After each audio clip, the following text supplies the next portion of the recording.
Hello and welcome back to the world of psychology. Maybe the following situation sounds familiar to you. Someone comes over and tells you, I'd really like to ask you something, but you will probably say no. Or you will probably refuse, but could you borrow me €1?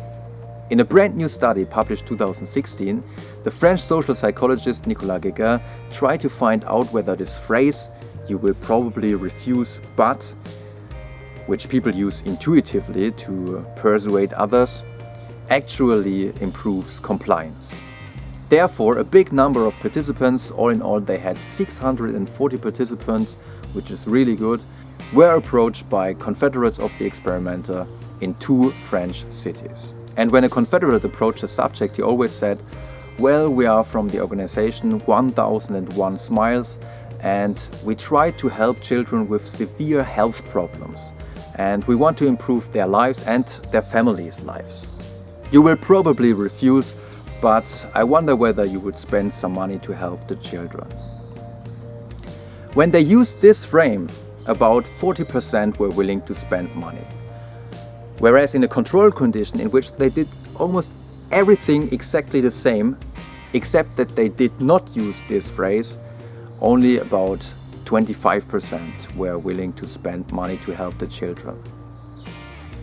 So what's going on? Why does this phrase really seem to work? Well, the scientists suppose that there might be 2 mechanisms at work. First of all, impression management. We always try to present ourselves in the best light. And when somebody tells us, you will probably say no, you probably won't spend money to help children, this means that in his opinion we are probably no good person. And maybe that's the reason why later on we spend the money just to show him, well, we are a good person. Another explanation stems from reactance theory. We already spoke about reactance. It always turns up when we have the feeling that our freedom is threatened, when we have the feeling that we can't decide on our own.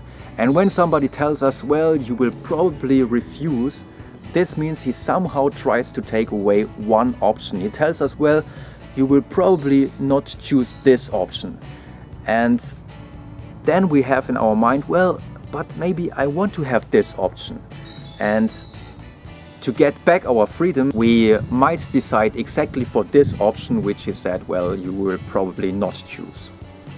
So quite interesting results, and I'm really looking forward to future studies that try to figure out the mechanisms behind all that. However, that's it for today. I hope you enjoyed this episode, and if you want, but you will probably not do that, but if you want, you can share this video and tell all your friends about this effect.